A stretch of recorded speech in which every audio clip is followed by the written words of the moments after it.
எல்லாருக்கும் வணக்கம். ஸோ ஆக்சுவலாக வந்து பார்த்தீங்க அப்படின்னா நமக்கு அது வந்து ட்ரெண்டிங்கான டாபிக் வந்து இதை பற்றி பேசுறது வந்து நமக்கு வந்து பெரிய நம்மளுடைய ஸ்டைல் வந்து கிடையாது. பட் ஸ்டில் என்ன அப்படின்னா நமக்கு இதை பற்றி பேசணும் அப்படின்னு வந்து தோணுச்சு. ஸோ அதனால் நம்ம வந்து பேசுகிறோம். மீன்வேல் ஒரு முக்கியமான விஷயத்தையும் சொல்லிடுறேன். அதாவது டெய்லியும் வந்து நம்ம சேனலுக்குன்னு அந்த நம்பர் ஆஃப் வீடியோஸ் இருக்குது பார்த்தீங்களா. ஸோ அது பெருசாக நான் வந்து டார்கெட் பண்ணுறது கிடையாது. ஸோ பட் இன்னையிலேருந்து டெய்லியும் ஒரு 4 வீடியோஸ் நான் வந்து போட்டுறேன். ஸோ இன்னைக்கு 4 வீடியோஸ் வருமாங்கிறது லைட்டாக டவுட்டு தான். ஏன்னா எனக்கு நைட்டு தான் நான் பண்ணிகிட்டு இருக்கேன். ஸோ ப்ராபப்ளி இன்னைக்கு சண்டே, ஓகேங்களா. So Monday, Tuesday, Wednesday, Thursday and Friday 5 நாள் கண்டிப்பாக 5 into 4 20 வீடியோஸ் வரும். இன்றைக்கும் நான் கண்டிப்பாக ட்ரை பண்ணுறேன். ஸோ பார்ப்போம். முதல்ல வந்து பார்த்தீங்க அப்படின்னா ஒரு முக்கியமான விஷயத்த வந்து சொல்லிடுறேன்.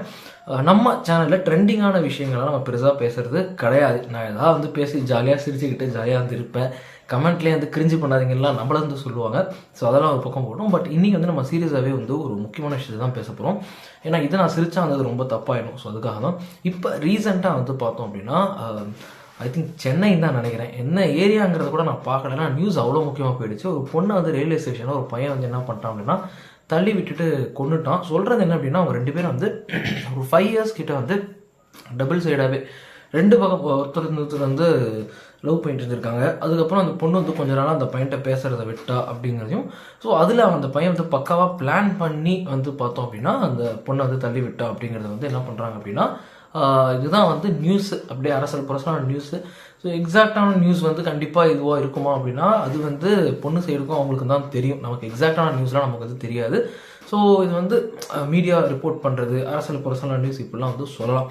பட் இதுக்கான மெசேஜுக்கு உங்களுக்கு எக்ஸாக்டான நியூஸ்லாம் வந்து தேவை கிடையாது. மெசேஜை நான் சொல்லிடுறேன். மெசேஜ்னா என்ன மெசேஜ் அப்படின்னு கேட்டிங்கன்னா ஃபர்ஸ்ட் திங் வந்து இதில் பெண்கள் அவங்களுக்கு வந்து பார்த்தோம் அப்படின்னா என்னென்னா இப்போ வந்து டபுள் சைடாக வந்து லவ் வந்து போயிட்டுருக்கு, கரெக்டாக போயிட்டுருக்கு அப்படின்னா அது ஒரு மாதிரி நீங்கள் கரெக்டாக என்ன பண்ணணும்னா எடுத்துகிட்டு போகணும். இன்கேஸ் வந்து உங்களால் வந்து இப்போ அதுக்கப்புறம் ஒரு பர்டிகுலர் பாயிண்ட்டுக்கு அப்புறம் உங்களால் கேரி ஆன் பண்ண முடியல அப்படின்னா முடிஞ்ச அளவுக்கு ஸ்மார்ட்டாக ஹேண்டில் பண்ணுங்கள். பட் இந்த விஷயத்தில் ரொம்ப துரதிருஷ்டம். ஏன்னா அவங்க போலீஸ் ஸ்டேஷனுக்குலாம் ஆல்ரெடி கம்ப்ளைண்ட்லாம் பண்ணியிருக்காங்க. இத்தனைக்கும் 2 ஃபேமிலிஸுமே போலீஸ் ஃபேமிலிஸ் தான் சொல்கிறாங்க. போலீஸ் ஸ்டேஷனில் கம்ப்ளைண்ட் பண்ணதுக்கு அப்புறமும் இது நடந்திருக்குங்கிறது ரொம்ப ரொம்ப ரொம்ப துரதிருஷ்டம். ஏன்னா இதுக்கு மேலே வந்து பார்த்தோம் அப்படின்னா என்னால் நம்பவே முடியல, என்ன பண்ணுறதுனே தெரியல. ஸோ காம்ப்ரமைஸ் பேசி அவங்க அனுப்பிச்சிருக்காங்க அப்படிங்கிறத நம்ம கேள்விப்பட்டால் கூட ரொம்ப ரொம்ப அப்செட்டாக இருக்குது. ஏன்னா ஒரு போலீஸ் ஃபேமிலியிலே இது நடக்குது. இன்னொன்று ஒரு போலீஸ் கம்ப்ளைண்ட் கொடுத்ததுக்கப்புறமும் இது நடக்குது அப்படிங்கும்போது ரொம்ப ரொம்ப மனசு கஷ்டமாக இருக்குது. அதுவும் வந்து ஒரு தற்செயலாக நடந்தால் பரவாயில்ல, போலீஸ் கம்ப்ளைண்ட் கொடுத்ததுக்கு அப்புறமும் தள்ளி விட்டு கொலை பண்ணுற அளவுக்கு வந்து நடக்குது. அதுக்கப்புறம் அந்த பொண்ணோட அப்பா வந்து பார்த்தோம் அப்படின்னா விஷம் கொடுத்து சூசைட் பண்ண ட்ரை பண்ணதாக சொல்கிறாங்க. மாரடைப்புனால ஹார்ட் அட்டாக்னால வந்து இறந்ததாக வந்து சொல்கிறாங்க. ரொம்ப ரொம்ப இதாக இருக்குது. இன்னொன்று விஜய் ஆண்டனி மரண செலிபிரிட்டியே ட்வீட்டே வந்து போட்டிருக்காரு, உடனே தண்டிக்கணும் அப்படிங்கிற சென்ஸில். ஸோ தண்டனை அப்படிங்கிறதெல்லாம் வந்து அதுக்கடுத்த பற்றி நம்ம அதை பற்றி அப்புறமா பேசுவோம். அதை பற்றி பேசுகிறதுக்கு வந்து தண்டனையை பற்றி பேசுகிறதுக்கு வந்து ஒன்றும் இல்லை பெருசாக. ஆனால் நம்ம பேச போகிறது எதை பற்றி அப்படின்னு கேட்டிங்க அப்படின்னா பெண்கள் ஆண்கள் என்ன பண்ணணும் அப்படிங்கிறது தான். ஏன்னா ப்ரிவென்ஷன் இஸ் பெட்டர் தான் கியூர். நீங்கள் போய் தண்டிச்சு தான் ஒவ்வொரு குறையும் வந்து ஒவ்வொரு குற்றத்தையும் நீங்கள் தடுக்கணும் அப்படின்னா அந்த உலகத்தில் ஏகப்பட்ட குற்றங்கள் இருக்குது. இப்படி ஒவ்வொன்றுத்தையும் போய் நீங்கள் வந்து தண்டிச்சு வந்து செய்வீங்க. தண்டனைங்கிறது குற்றம் செய்யக்கூடாதுங்கிறதுக்காக தான். ஸோ நம்ம குற்றம் வராமல் இருக்க என்ன பண்ணுங்கிறது தான் யோசிக்கணும். ரொம்ப ரொம்ப ரொம்ப ஒரு மாதிரி வந்து இருக்குது, டிஸ்டர்பிங்காக இருக்குது. ஏன்னா இவ்வளோ தூரம் அவங்க பெண் அந்த லேடி ஃபேமிலி வந்து இவ்வளோ தூரம் பண்ணதுக்கு அப்புறமும் இது நடந்திருக்குங்கிறது ரொம்ப ரொம்ப அப்செட் ஆகும். ரொம்ப பதட்டத்தையும் பயத்தையும் வந்து தருது. நாளைக்கு வந்து இப்போ இங்கே சென்னையில் எங்கேயோ நடந்தது வந்து பார்த்தோம் அப்படின்னா நம்ம ஊர் நம்ம தெருவில் நடக்கிறதுக்கான சான்சஸ் வந்து நிறையா வந்து இருக்குது. ஏன்னா லவ் காதல் அப்படிங்கிறது எல்லா இடத்துலையும் நடக்கிறதா. இதெல்லாம் ரொம்ப சாதாரண விஷயம் வந்து போயிடுச்சு. ஸோ இப்போ ரொம்ப பெண் சைடு லேடி சைடு வந்து என்ன சொல்கிறதுன்னு நமக்கு வந்து தெரியல. ரொம்ப ரொம்ப என்ன சொல்கிறேன்னே தெரில. ஏன்னா அவங்களையும் வந்து பெருசாக நம்ம வந்து குறை சொல்ல முடியாது. என்ன ஒன்றுனா பார்த்து பழகலாம், அதை வேணால் நம்ம வந்து சொல்ல முடியும். ஒரு பையனை வந்து கரெக்டாக வந்து பார்த்து பழகுங்க அப்படின்னு தான் நம்ம வந்து அதிகபட்சமாக சொல்ல முடியும். அதை கூட நம்மளால சொல்ல முடியாது. ஏன்னா அங்கே என்ன நடந்துச்சு அப்படிங்கிறது நமக்கு சீரியஸாகவே தெரியாது. பர்சனலாக தெரிஞ்சால் அதை சொல்லலாம், அது கூட நமக்கு தெரியாது. ஸோ அதனால் நம்ம அது கூட போக முடியாது. ரொம்ப ஒரு இரங்கல் தான் நம்ம வந்து தெரிவிச்சுக்கணும். பையன் சைடு வந்து சொல்கிறதுக்கு நிறையா வந்து இருக்குது. ரொம்ப ஒரு முட்டாள்தனமான ஸ்டூபிடான விஷயமா இருக்குது. இதை விட என்ன ஒன்றுனா இந்த சோஷியல் மீடியா ஃபேஸ்புக்லலாம் கூட பார்க்க நேர்ந்தது. என்ன அப்படின்னா ஒருத்தர் வந்து போட்டிருக்கான், ஒழுங்காக வந்து லவ் பண்ண பையனே வந்து கல்யாணம் பண்ணிக்கோங்க, பணக்கார பையன் வந்துட்டான் அப்படின்னு சொல்லி அவன்கிட்ட போனீங்கன்னா உங்கள் நிலைமை இதுதான் அப்படின்னு சொல்லி ஒருத்தன் போட்டதான் வந்து ஷேர்லாம் வந்து பண்ணியிருந்தாங்க. அஃப்கோர்ஸ் இது வந்து லட்சத்தில் ஒரு கிரிக்கெட் அப்படின்னு வச்சுக்கலாம், லட்சத்தில் ஒரு கிரிக்கெட் தான் அந்த மாதிரி பண்ணுறோன்னு வச்சுக்கோங்களேன். ஆனாலும் எப்படி பசங்களோட மைண்ட் செட் எப்படி இருக்குது அப்படிங்கிறத பார்க்கணும். ஸோ ஒட்டுமொத்த பசங்களையும் நம்ம கண்டிப்பாக தப்பு சொல்ல முடியாது. இந்த மாதிரி தவறு அப்படிங்கிறது வந்து ரொம்ப ரேர். ஏன்னா ராம்குமார் இன்சிடென்ட்லேயே ஏகப்பட்ட ட்விஸ்ட் அண்ட் டர்ன்ஸோட வந்துச்சு. ராம்குமார் மேலே வந்து தவறே இல்லை அப்படிங்கிற சென்ஸ்லாம் கொண்டு போயிட்டாங்க. ஈவன் நக்கீரனே அவரே வந்து கொண்டு போயிட்டாருன்னு தான் நினைக்கிறேன். ஸோ அப்படி இருக்கும்போது ஏன் நக்கீரன் என்னன்னா அவர் வந்து ஒவ்வொரு விஷயத்தையும் அவ்வளோ தூரம் ரிசர்ச் பண்ணுறவர், அவரே அதை சொல்லும்போது அதுக்காக நான் சொன்னேன். ஸோ அப்படி இருக்கும்போது இந்த மாதிரி இன்சிடென்ட் அப்படிங்கிறது 5 இயர்ஸ் 6 இயர்ஸுக்கு இல்லை ஒன்ஸ் இல்லை ட்வைஸ் நடக்கிறது தான். ஸோ அதனால் வந்து நம்ம ஒட்டுமொத்த பசங்களும் கண்டிப்பாக தப்பு சொல்ல முடியாது. ஸோ இந்த மாதிரியான ஒரு ஹேண்டிலிங், இந்த ரிலேஷன்ஷிப்பை ஹேண்டில் பண்ணுறது, இந்த பிரேக்கப் லவ் இதெல்லாம் ஹேண்டில் பண்ணும்போது உங்களுக்கு வந்து கரெக்டாக ஹேண்டில் பண்ண முடிஞ்சால் தாராளமாக ஹேண்டில் பண்ணிக்கோங்க, இல்லைன்னா அந்த சைட் போகாதீங்க. ஸோ ஒரு இது இருக்கு இல்லையா, don't follow girls, follow goals அப்படின்னு சொல்லுவாங்க. ஸோ அதை வந்து நம்ம வந்து ஃபாலோ பண்ணிட்டு போக வேண்டியதான். ஸோ தயவு செஞ்சு வந்து இதெல்லாம் வந்து பண்ண வேணாம் நம்ம. ஸோ அதுதான் நம்ம வந்து சொல்ல முடியும். பட் ஆஸ் அ சொசைட்டியாக தான் நான் வந்து சொல்கிறேன். ரொம்ப வந்து ஒரு டிஸ்டர்பிங்கான ஒரு இன்சிடென்ட் தான் அது. ஏன்னா அதை படிக்கும்போதே நமக்கு அவ்வளோ கஷ்டமாக இருக்குது. ஒரு எஜுகேட்டட் ஃபேமிலி, ஒரு நல்ல ஒரு ரெப்யூட்டடான ஒரு ஃபேமிலிஸு போலீஸ் கம்ப்ளைண்ட் கொடுத்து ப்ரிவென்ஷன் இவ்வளோ பண்ணதுக்கப்புறமும் இது நடக்குதுங்கும் போது ரொம்ப டிஸ்டர்பிங்காக தான் இருக்குது. இதில் இன்னொன்று நம்ம நிறைய பேர் சொன்னதுன்னா, சினிமா வந்து ஸ்டாக்கிங் வந்து க்ளோரிஃபை பண்ணுறாங்க அப்படின்னு சொல்லி நமக்கு தெரிஞ்ச படம் ரெமோ, ஓகேங்களா. ஸோ பட் சிவாஜி படத்தில் ரஜினி பண்ண சொன்னதெல்லாம் நம்ம வந்து யூடியூப்பில் வந்து பார்க்க நேர்ந்தது.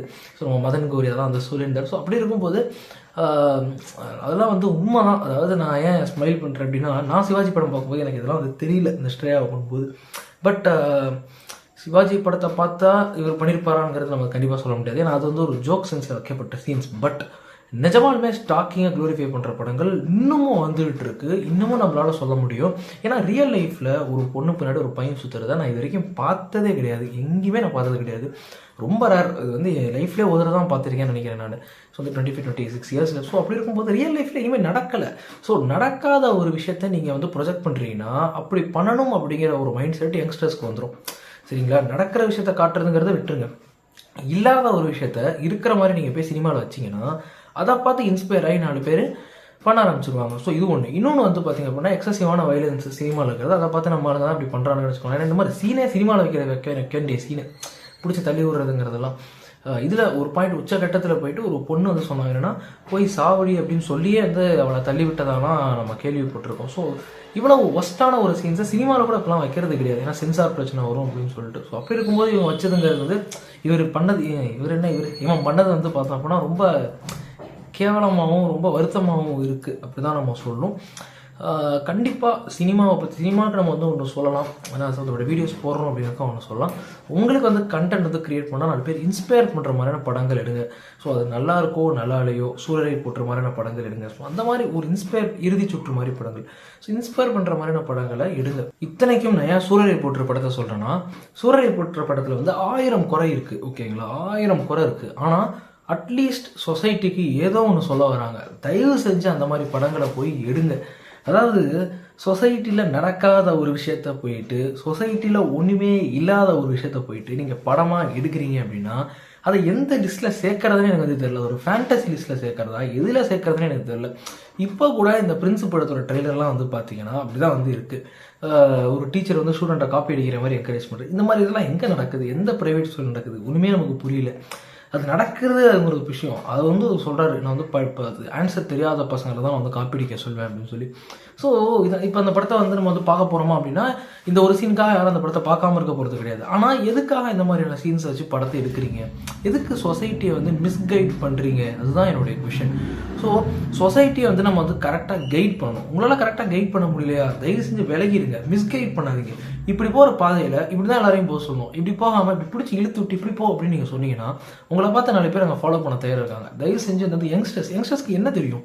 ஸோ ஈவன் வந்து என்ன கேட்டிங்கன்னா ஒரு 20-22 இயர்ஸ் வரைக்குமே இன்றைக்கி வந்து நம்ம ஈஸியாக மிஸ்கைட் ஆகிற ஒரு மைண்ட் செட்டில் தான் நம்ம வந்து இருக்கோம். That is true. நீங்கள் ஒத்துக்கிறீங்களோ இல்லையோ அதுதான் வந்து உண்மை.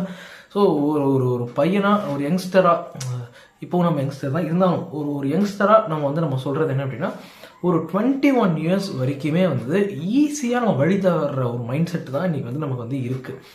பசங்க யங்ஸ்டர்ஸ் மொத்தமாக தான் சொல்கிறேன். அப்படி இருக்கும்போது ஒழுங்காக வழி நடத்த வேண்டிய பொறுப்பு சினிமா துறையில் இருக்கவங்களுக்கும் இருக்குது.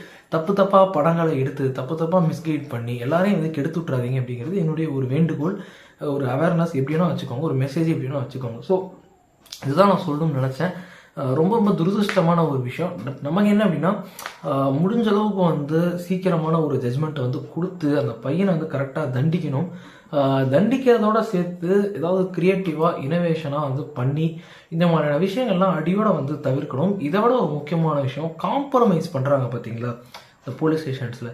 ஸோ அதை பற்றி அதுக்குள்ளே நம்ம போக வேணாம். ஏன்னா அங்கே வந்து எப்படி நடக்குது, அங்கே அவங்களோட பிரச்சனை, போலீஸ் சைடு அவங்களோட பிரச்சனையெல்லாம் நமக்கு வந்து தெரியாது.